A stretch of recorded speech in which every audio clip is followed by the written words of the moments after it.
Wowee, I'll tell you what, it is hot, hot, hot, hot, hot on this Monday afternoon here in Indiana. Woo-wee, I'll tell you what, my daddy used to say that it was hotter than a $2 pistol, and he wasn't off on this day.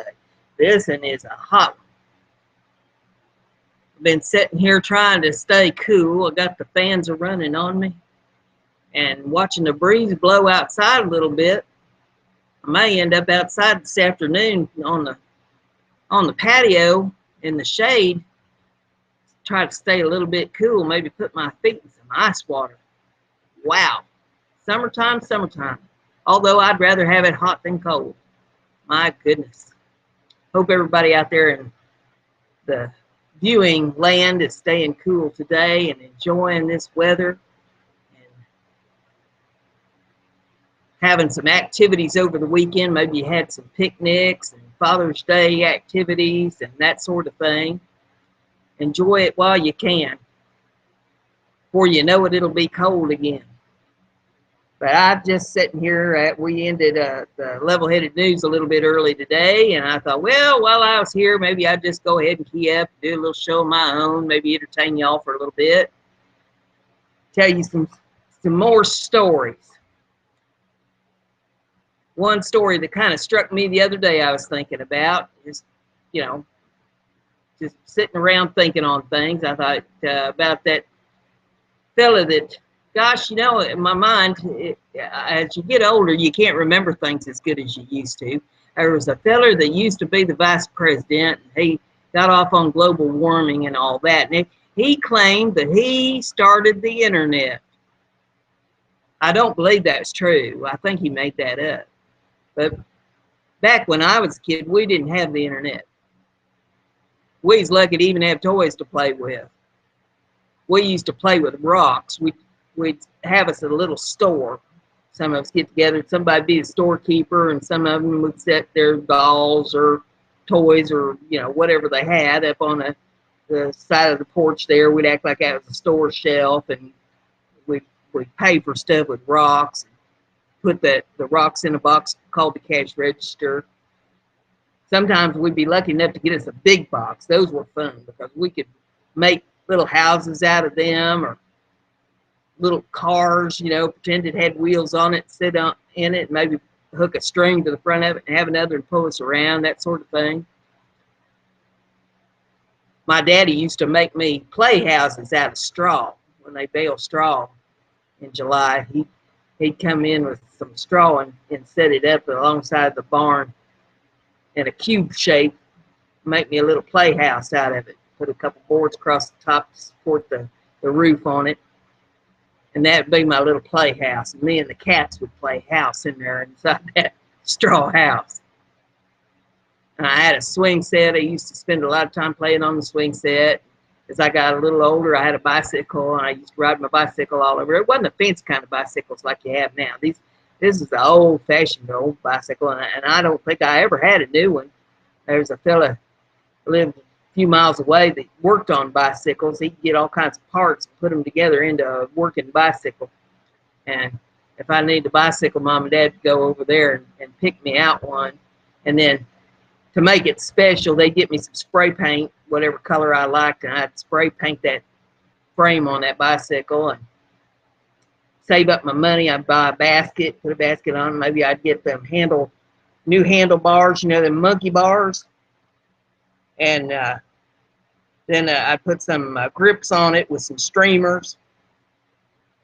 Get some playing cards. If I could find an old deck of playing cards, I'd put them in the spokes on the wheels, and that would flutter as you went down the road riding it as they passed by the bar on the bicycle.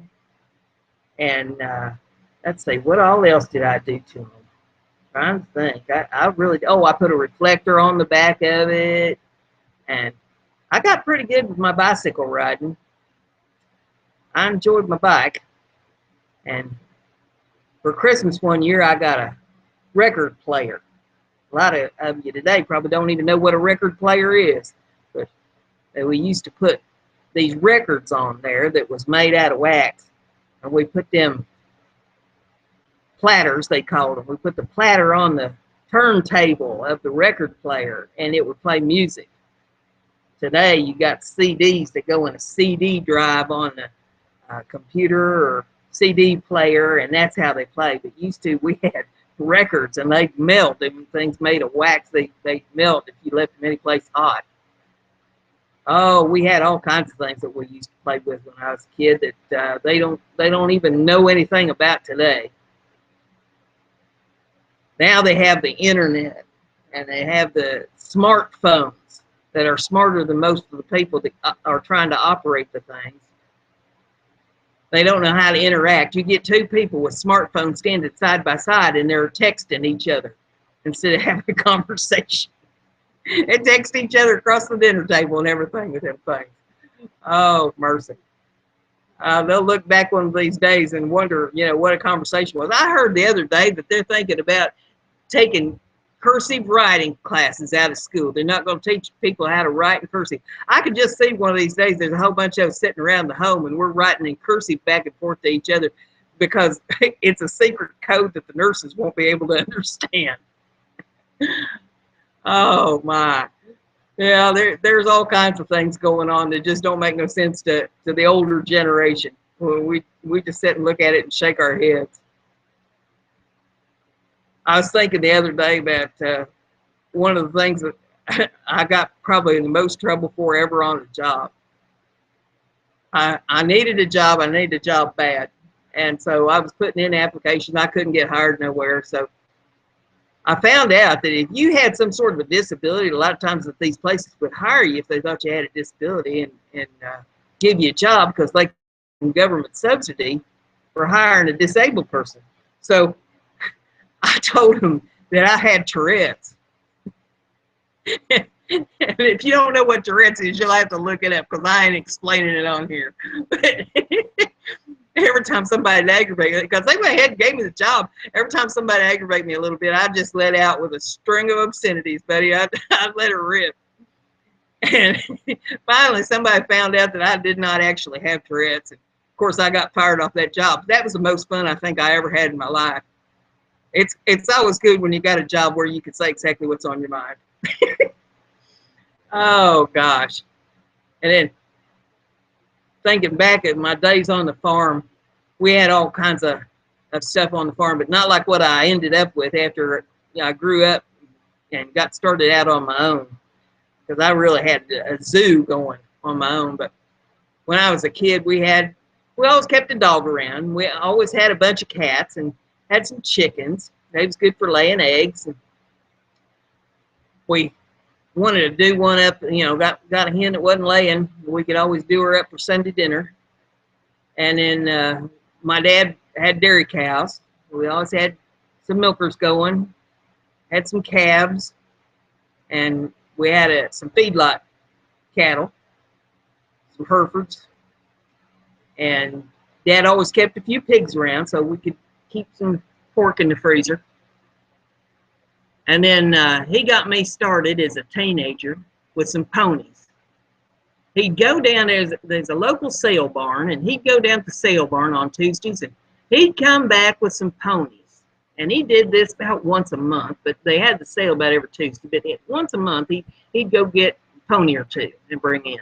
And these ponies, most of them not broke to ride at all. And he told me, he says, okay, this is your job. You're going to break this pony to ride. And I'd go out and I'd get to working with them and slowly get them tamed down enough that I could go to trying to ride them. I'd put the blanket over them, get them used to having a blanket, and I'd put the saddle on them, get them used to having a saddle, and then I'd tie them up to a feed rack or something, where they couldn't just take off with me. And then I'd ease up on that saddle and get them used to a little more weight. And then as they got more and more used to that, then we tried walking a little bit. And I ended up on the ground an awful lot. And as a miracle would have it, I never had any broken bones as a kid. I was pretty strong boned. But yeah, there's a load of ponies. I think probably over the course of my teenage years there, I had probably 30 or 40 ponies go through there. And I'd break them to ride. And after I got them broke to ride, we'd sell them. find somebody that had a kid that wanted a pony, and we'd find him a good home. And then I ended up with a quarter horse. Her name was Candy, and I loved that horse to death. She's my best friend. Me and Candy, we used to take off. Mom would get so mad. Mom didn't trust her. She thought that I was going to end up killed on that horse. But I'd get on her, and we would just take off. We'd fly. And down the road we'd go. Mom would have to come looking for us, and she'd be hollering and screaming, get back home, get back home. You ain't got no business out on the road with that horse. And I always enjoyed that horse, though. Me and Candy, we had a lot of good rides. And I had steers and 4-H for, I guess it was probably, I started out with rabbits. I took rabbits for a few years in 4-H and learned how to handle and groom rabbits and learned about the different breeds of rabbits. And did that, I think, for 2 or 3 years, and then decided that I'd take a couple steers to the fair. And so I did that for a couple of years. And then I had to quit because my mom got sick. She had cancer, and so I couldn't do everything. I had to take care of the house, and I grew up fast as a kid. Took care of the garden and the house, and made meals, and went to school. And so you can't do it all. I had to drop out of the 4-H club, but I learned a lot. I learned about how to do books, as far as, you know, how much you spent for feed and how much he's going to get in return for the investment that you put into the animal. And I learned how to tame them and groom them and take good care of them, keep them clean. And that was extremely beneficial to me as I grew up. So I ended up back out on the farm, and I started out, I decided I wanted to get a few critters, you know, and when you're a farm girl, you can't have just a few of anything. You always have a bunch or none at all. And somebody approached me that they needed some rats and mice for snake feeders. They had some reptiles and they needed to feed them.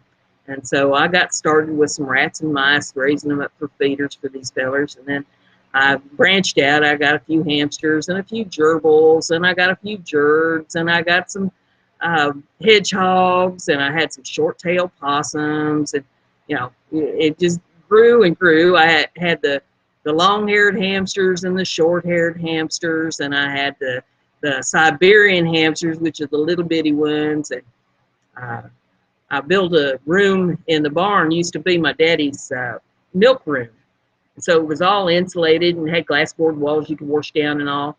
And so I made that into my warm room in the barn where I could keep all my critters warm in the wintertime, and built in cages into the walls and stuff. And had a real nice setup. And I had rabbits. I branched off into rabbits. I had 17 out of the 44 recognized breeds that the American Rabbit Breeders recognizes, and everything was pedigreed. Everything had ear tattoos and was marked, and kept the cage cards on, so I knew, you know, who was going to have babies, and kept the nest boxes in and all that, and automatic waters and nice feeders where you could feed from the outside of the cage, and it fed right into the cage for the rabbits. And I had people coming from all over the United States to get rabbits from me, and I shipped all over the United States too.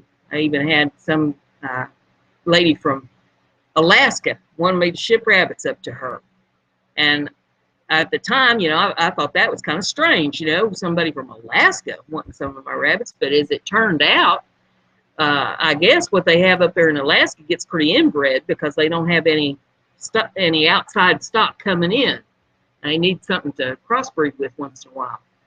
And so she had, I think it was an 8-hour trip to get to Nome, Alaska airport to pick these rabbits up, and then drive back home over the frozen tundra with the rabbits. But she was real happy with the stuff that I sent her.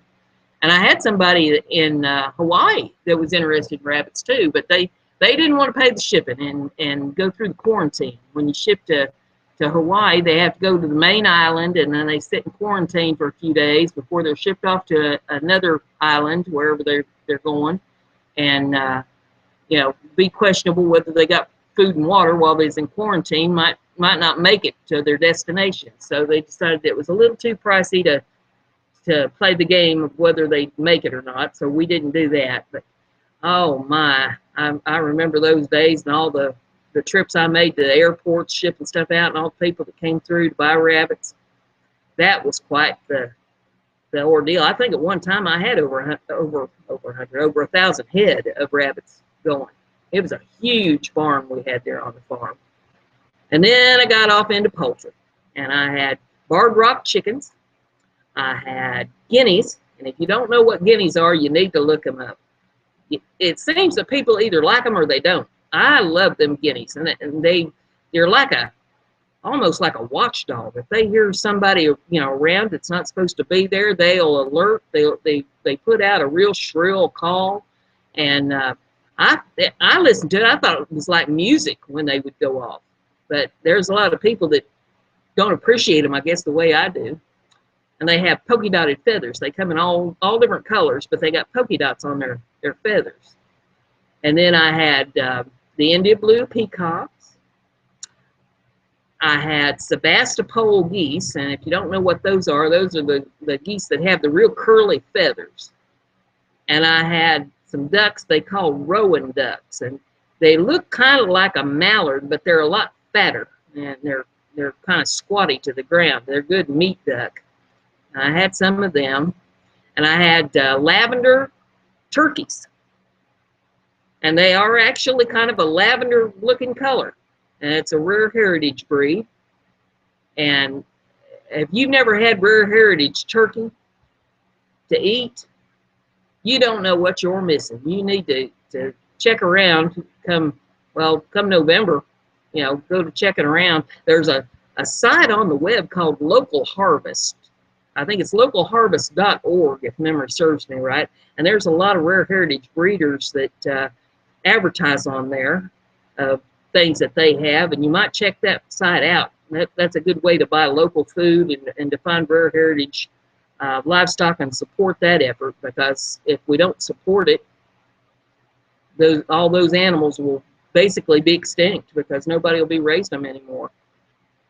And trying to think what all else I had out there. I had Tunis sheep. Those are red-headed sheep. Can you imagine why I'd want a red-headed sheep? But I had a flock of them, and I had an alpaca. It's a big white alpaca, and he guarded my sheep for me. And he was a good watchdog. I called him Puff Daddy because he's just like a big old white puff ball. And then I had a bunch of little goats. I had Nigerians, which are the smaller ones, and then the pygmies are a little bit bigger than Nigerian. And I had a flock of them going. And I spin wool, and I weave. I've got all kinds of looms that I can weave blankets and shawls and scarves and all kinds of stuff on those looms. And I do all sorts of crafts. But thinking about them sheep, I'll tell you a funny story. The day I got the sheep, the fella brought them over and unloaded them into the lot. They milled around out in the lot all day picking. They had a nice pasture there that they could pick on. And I never left my livestock out at night because we had coyotes come around and they would kill your livestock. So at nighttime, I would always go out, put my poultry up. Now I had these sheep that I needed to put up. So I thought, well, okay, they'll come in for a little feed. So I went and I got me a little bucket of grain, and I stepped around the side of the barn there where the sheep were, and I hollered at them, come on, time to go in, come on. And they just kind of turned and looked at me, and then I dipped my hand down into that bucket of feed, and they saw me with that bucket of feed, and they came stampeding at me like nothing you ever seen. I took off like somebody had shot me in the hind end and running hell-bent for leather to get in that barn. And the sheep in hot pursuit, they chased me in that barn, and I got the door closed, got them in there, dumped that feed in the feeder as fast as I could. They was happy once the feed was dumped, that they could get to the feed in the feeder. I learned not to do that no more, but they knew where the feed was then, see, so that's all I had to do, just step inside the barn and holler as I dumped the feed, and I could be out of harm's way when they come in the barn. And they'd come running, buddy, for that feed. That was the funniest thing ever was. I didn't realize they'd stampede me to get to the bucket of feed. But yeah, there's all kinds of funny things that go on a farm, and I'll keep entertaining you with little stories and maybe tell you some things you don't know about livestock and about critters and the swap meets I used to go to. Oh my goodness, I went to all kinds of swap meets. We call them swap meets. It's like a flea market, and a lot of times there's flea market stuff there, but we call them swap meets because there's all kinds of animals, and you buy, sell, trade at these things. Take whatever critters you got that you want to find new homes for, and maybe you're looking for some stuff, and you do a little trading with people. And we had a little bit of that going this weekend at Farmers Market. There's a fellow there that showed up. He had some hatching eggs, and he had some chickens, and he had feathers, and he had some incubator stuff for other people that wanted to set up their incubators or set up their brooder hens or whatever they's doing. And he had a nice little setup there. We had one fellow that had all kinds of vegetables, and had some fruit. He had some fresh peaches and stuff. And then there's several of us there that just had arts and crafts stuff. And there's another fellow there that raises bees, and he had fresh honey. It's a little small right now because this is only the second week that it's been going, but as the summer progresses, it'll get a lot bigger. Well, I know last summer, come July and August, it was a big market. People was bringing in baked goods, all kinds of stuff. But yeah, I've had a lot of fun going to these swaps, and some of them they last the whole weekend. You go on Friday and set up on Friday afternoon, and it'll run clear until Sunday. And some of these things is huge. They'll be at a like fairground, and the entire fairground is just a sea of tents for the weekend of people with all kinds of critters and stuff. I've even seen people show up that's got bears. One time I was at one, and I was unloading my truck, and I felt something holding my leg. I looked down, and there was a black bear had a hold of my leg. And the guys next to me, they was laughing about that bear. I think they thought they was going to scare me. They didn't realize that I'm from tougher stock than that and used to all kinds of critters. I just looked over at them, and I said, well, do you think you can control your bear, or do I make a rug out of him now? They went to see how fast they could get that bear off of me. But yeah, there's been all kinds of things. I've even seen these, what they call zebu's, where it's a zebu and a mule crossed. Those are interesting. A zebra and a mule crossed is another one. It'll be a mule, but it'll have real light stripes on it instead of the darker stripes that you'll see on the zebra. There's all kinds of things that I've seen at these swaps, or cross-ups that people do on critters. And I've got a story. I won't tell it today. I'm going to hold this for you in anticipation. But it's the night I rolled in the mud. And you'll all get a big kick out of that one when I get around to telling it. But yes, there was a night that I rolled in the mud. So I think I've entertained you probably enough for today. I don't know that there's a huge moral to this story, except you need to appreciate the things that you've gone through and the things that you're seeing now, because it's all about changing. Nothing ever stays the same. There's always something going on. There's always some kind of competition being run. There's always something. So appreciate what you've been through and appreciate where you're going. And even if it's been bad times, there ain't no time like it. You've learned some kind of lesson from it. So with that, I think I'm going to shut her down here. And I hope you've enjoyed the stories. And I'll look forward to talking to y'all again soon.